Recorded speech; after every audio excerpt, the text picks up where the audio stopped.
Welcome to This Explainer. Today we're taking a journey through the incredibly complex, always evolving history of the United States. And look, this isn't just going to be some dry timeline of dates you have to memorize. It's a really profound story. It's about courage, conflict, hope, and massive change. Over thousands of years, this land has been home to countless different cultures, with every single generation adding their own chapter to create the country we know today. So let's just jump right in. To help us make sense of thousands of years of history without getting totally lost in the weeds, we're organizing our journey into 5 distinct eras: First Peoples and Explorers, Colonies and Revolution, Expansion and Civil War, Industry and Global Conflict, and finally, the Modern Era. All right, era number 1, First Peoples and Explorers, the foundations of a nation. You know, long before European ships ever crossed the horizon, millions of Native Americans were already living across North America. We're talking hundreds of different tribes speaking incredibly diverse languages, and they were absolute master adapters. Some thrived in dense, sprawling forests, while others built really complex societies out in harsh deserts or way up in the mountains. They were expert hunters and farmers, growing crops like corn and beans, and they built these vibrant trade networks with neighboring tribes. But the really big takeaway here, it's their deep, sustainable understanding of nature. They knew exactly how to use the resources around them without wasting them, passing down rich traditions, music, and stories for literally thousands of years. Then, everything began to shift radically. In 1492, Columbus crosses the Atlantic, and that sparks this massive wave of European exploration from places like Spain, France, England, and the Netherlands. Fast forward a bit to 1607, and the English found Jamestown in Virginia, their first permanent settlement. Shortly after, in 1620, the Pilgrims established the Plymouth Colony in search of religious freedom. But here's a crucial thing to understand about these early settlements. Life was absolutely brutal. We're talking starvation, disease, freezing winters. Honestly, both Jamestown and Plymouth only survived because of crucial, life-saving help from local Native Americans who actually taught them how to hunt and grow crops in a totally unfamiliar land. Let's move on to our second era, Colonies and Revolution, building and breaking bonds.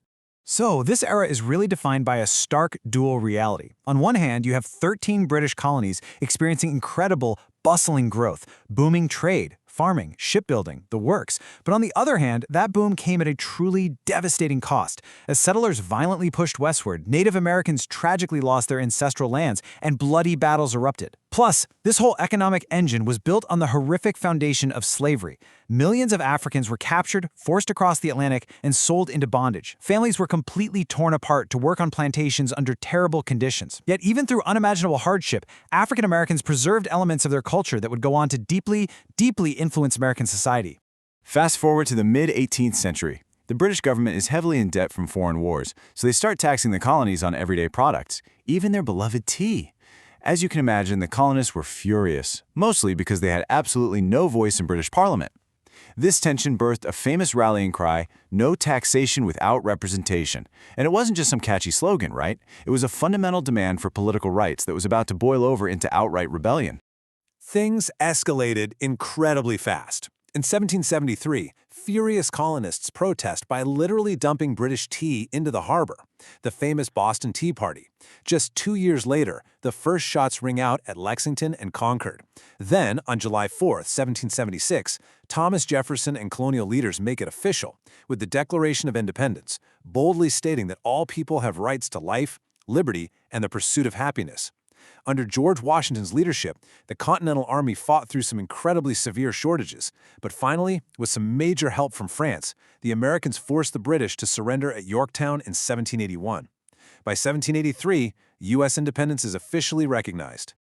Okay, so they won the war, but now they face a massive logistical problem. How on earth do you unite 13 vastly different, fully independent states? Well, in 1787, leaders gathered in Philadelphia and came up with a pretty ingenious solution. They wrote the U.S. Constitution, dividing power into 3 distinct branches.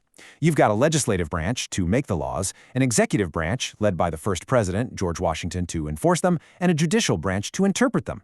Shortly after, they added the Bill of Rights to protect essential human freedoms like speech, religion, and the press. This blueprint literally became one of the most influential political documents in human history. That brings us to our third era, Expansion and Civil War, a nation divided. In 1803, President Thomas Jefferson orchestrated the Louisiana Purchase from France. And with just the stroke of a pen, for about 3 cents an acre, mind you, he literally doubled the size of the United States. This set the stage for the legendary Lewis and Clark expedition to map out all those new lands, mountains, and rivers.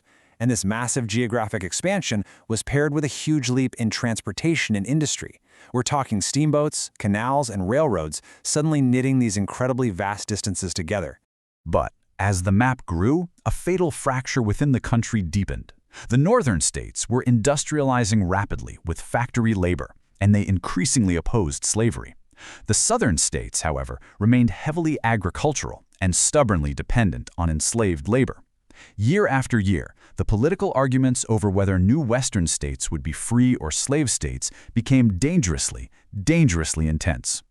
The breaking point finally arrives in 1860. Abraham Lincoln is elected, which prompts several southern states to secede, sparking the American Civil War. It remains one of the deadliest conflicts in U.S. history, devastating entire cities and families. Midway through all this bloodshed, in 1863, Lincoln issues the Emancipation Proclamation, which shifted the whole purpose of the war to a fight to end slavery. Finally, in 1865, the Union achieves victory, and the 13th Amendment officially abolishes slavery. But this massive triumph was followed almost immediately by the tragedy of Lincoln's assassination and a long, incredibly difficult period of Reconstruction that was marred by continued inequality. Moving right along to our fourth era, industry and global conflict. Emerging as a global power. The early 20th century was an absolute roller coaster. Fueled by millions of immigrants pouring through places like Ellis Island, the nation roared into the 1920s with an economic boom full of jazz music, radio, and prosperity. But then, it shattered in 1929. The stock market crash plunged the nation into the Great Depression, bringing devastatingly high unemployment. President Franklin D. Roosevelt countered with the New Deal to create jobs and support the country. Then, jump to 1941, the attack on Pearl Harbor thrust the U.S. into World War II. American factories mobilized at lightning speed, producing the tanks and planes that were absolutely vital to securing an Allied victory by 1945. When World War II ended, a completely new type of conflict started up almost immediately. The globe essentially split between two ideological superpowers, the United States and the Soviet Union. This was the Cold War. It was a fierce, global competition in politics, economics, and military strength that would define the next several decades. And maybe the most incredible arena of the Cold War was the space race. This intense geopolitical competition literally pushed humanity off the planet.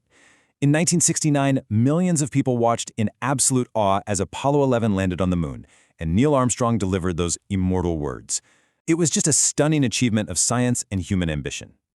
But back down on Earth, a different, equally important struggle was taking place. The civil rights movement fundamentally transformed the nation's social fabric. Courageous leaders like Martin Luther King Jr. led peaceful protests against systemic racial discrimination, which ultimately forced monumental new laws to protect equal rights for African Americans. Simultaneously, women across the country demanded and achieved greater equality in education and employment, stepping up into the greater leadership roles they hold today. Finally, let's look at our fifth and final era, the modern era. Diversity and ongoing challenges. The late 20th and 21st centuries have been defined by massive, incredibly rapid shifts. The technology revolution, think personal computers, the internet, mobile phones, it completely rewired how we live and communicate. But it's also an era marked by deep tragedy, notably the September 11 attacks, which fundamentally altered American security and foreign policy. Today, the nation navigates complex economic, health, and political debates while still making huge global contributions in science, arts, and innovation. Ultimately, the United States today really draws its unique strength and identity from its incredible diversity. People from nearly every single nation on Earth have helped shape this culture, creating a vibrant place where different languages, foods, traditions, and beliefs exist side by side. As we wrap up this explainer, it's vital to remember that the history of the United States is not just a highlight reel of successes. It's deeply intertwined with mistakes, conflicts, and really painful lessons. Grasping both those triumphant achievements and the profound struggles is absolutely essential. It's really the only way we can appreciate how any nation grows, evolves, and changes over time. America's story isn't finished.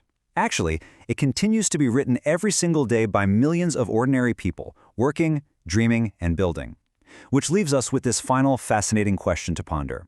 How will the next generation shape the future of this ongoing story? Thank you so much for joining me for this explainer. If you found this journey through history insightful, be sure to join us again as we continue to break down and explore the fascinating stories of our world. See you next time.